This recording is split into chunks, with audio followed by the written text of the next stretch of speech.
నమస్తే, welcome to Suman TV. మోకాలు నొప్పులు అని కంప్లైంట్ చేసిన వెంటనే డాక్టర్స్ సజెస్ట్ చేసేది ఏంటంటే వ్యాయామం చేయాలి, అది కూడా వాకింగ్ చేయమని చెప్తారు. ఆఫ్టర్ సర్జరీ తర్వాత కూడా అదే చెప్తారు. బట్ ఆ వాకింగ్ కూడా ఫ్లాట్ సర్ఫేస్ మీద చేయాలని చెప్తూ ఉంటారు.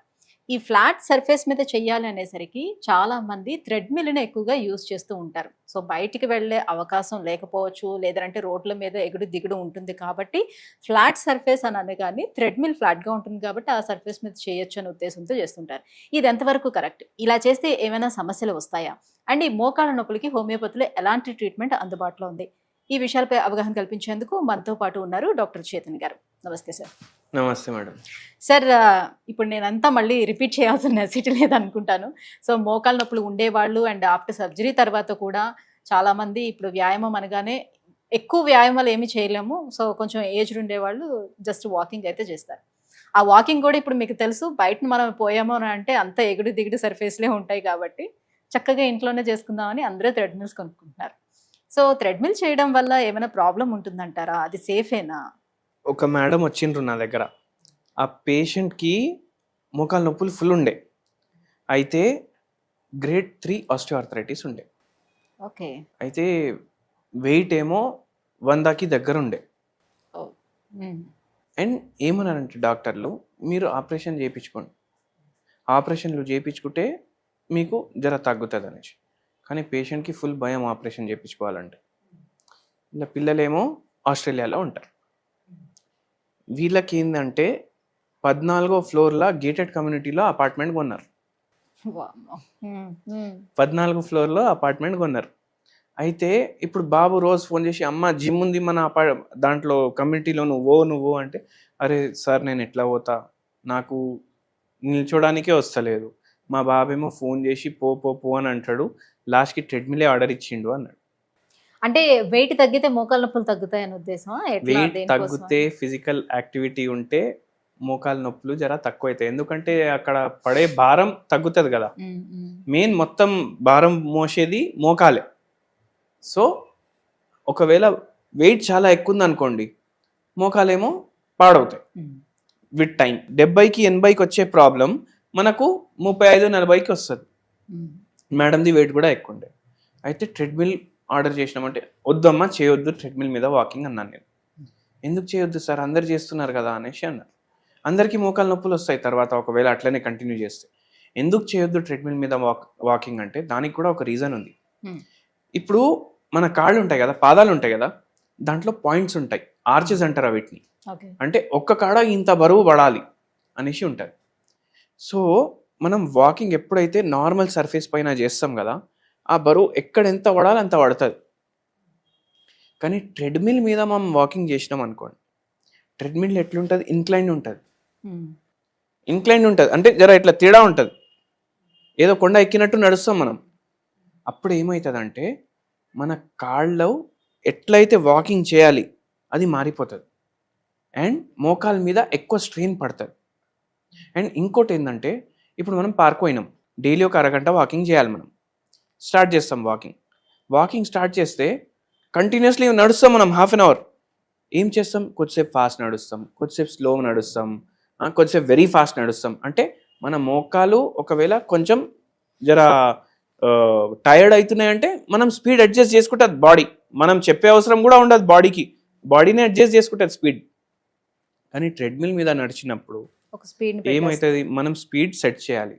ఇప్పుడు మనం మోకాలకి నడవద్దు అని అనిపిస్తే కూడా నడవాలి, లేకపోతే జారి కింద పడతాం. సో ఏమవుతుంది, స్ట్రెయిన్ ఇంకా ఎక్కువ పడుతుంది మజిల్స్ పైన, జాయింట్స్ పైన. దాంతో ఇన్ ద లాంగ్ రన్ ఏమవుతుంది అంటే మోకాలు పాడయ్యే ఛాన్సులు ఇంకా పెరిగిపోతాయి. సో లేనోళ్ళు మోకాలు నొప్పులు ట్రెడ్మిల్ వాడొద్దు, ఉన్నోళ్ళు అయితే అస్సలు వాడొద్దు. ఆ పేషెంట్కి యూజ్ చేయొద్దు.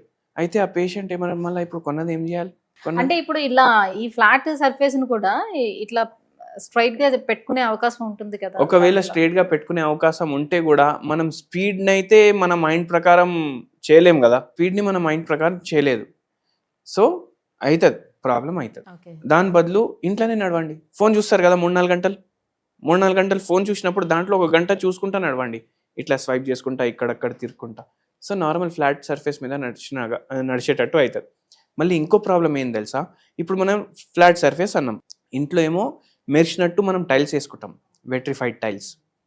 మీరు బై ఛాన్స్ ఎవరైనా ఇంట్లో డాగ్స్ క్యాట్స్ ఉన్నాయంటే మీరు అబ్జర్వ్ చేయండి, అవి ఆ ఫ్లాట్ సర్ఫేస్ ఆ టైల్స్ మీద నడవడానికి అవిటికి కష్టమవుతుంది. దాని కార్లు స్కిడ్ అవుతాయి. ఆ డాగ్ కాళ్ళు మనకు చూస్తే అట్లా అర్థమవుతుంది కదా, మన కాళ్ళు కూడా అట్లా స్కిడ్ అవుతాయి. దాంతో మన నడక మారిపోతుంది అండ్ దాంతో కూడా మోకాలు నొప్పులు స్టార్ట్ అవుతాయి. అందుకే ఇంట్లో చెప్పులు వేసుకోవాలి. ఐదర్ బండరాళ్ళన్నా వేసుకోండి, లేదంటే ఆ వెట్రిఫైడ్ టైల్స్ కావాలంటే చెప్పులన్నా వేసుకోండి.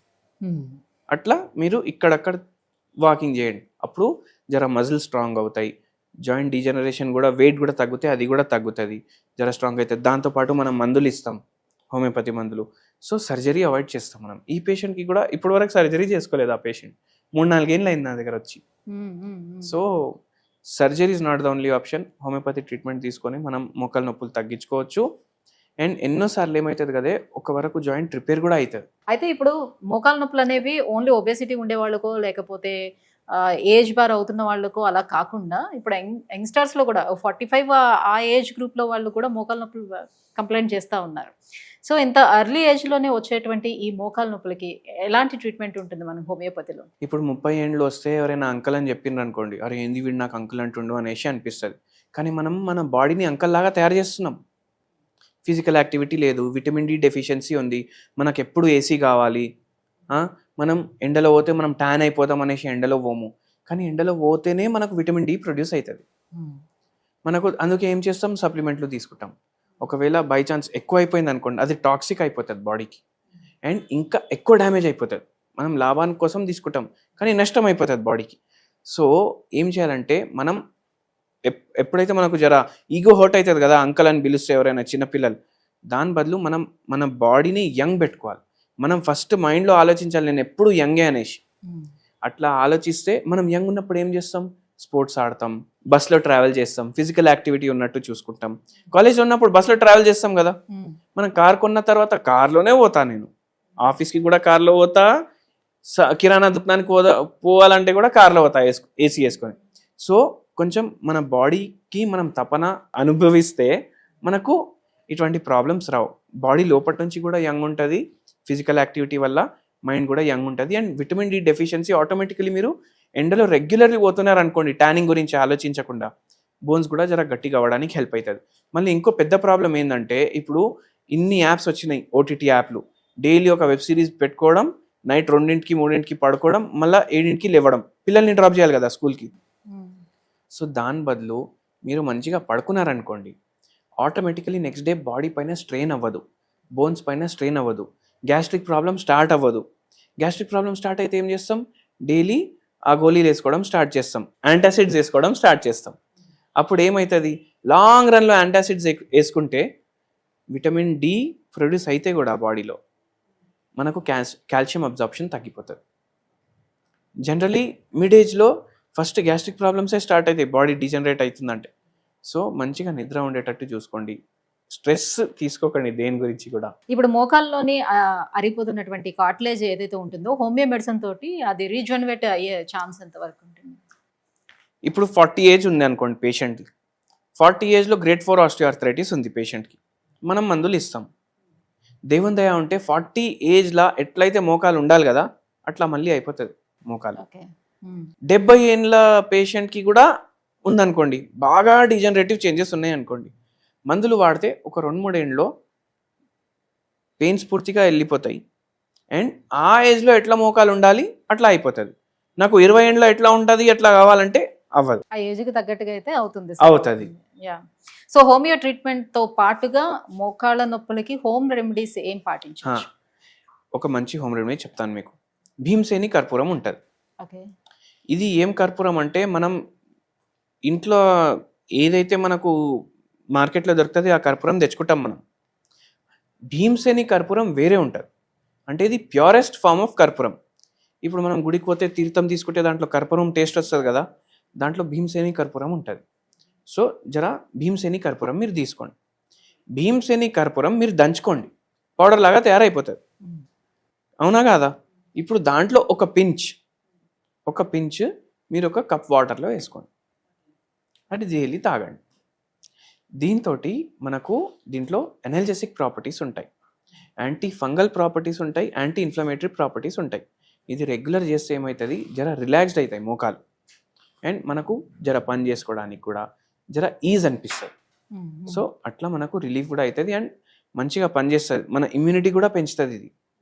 అండ్ కొందరికి స్కిన్ ప్రాబ్లమ్లు ఉంటాయి కదా, కొన్ని ఇన్ఫెక్షన్లు, ఫంగల్ ఇన్ఫెక్షన్లు అవి ఇవి ఉంటాయి కదా, అవి కూడా తగ్గించడానికి హెల్ప్ చేస్తారు. ఓరల్ గా ఇలా తీసుకుంటేనా, లేకపోతే స్కిన్ ఇష్యూస్ ఉండే వాళ్ళ దాని మీద టాపికల్స్ గా అప్లై లేదు టాపికలీ అప్లై చేయకండి, నేను చెప్పిన కదా గ్లాస్ వేసుకొని తాగండి ఓన్లీ అనేసి, ఓరల్ గా అట్లనే చేయండి. Okay okay right. Thank you so much sir. మోకాళ్ళ నొప్పులకి కారణాలు and homeo treatment and home remedies కూడా తెలియజేసినందుకు థ్యాంక్ యూ సో మచ్.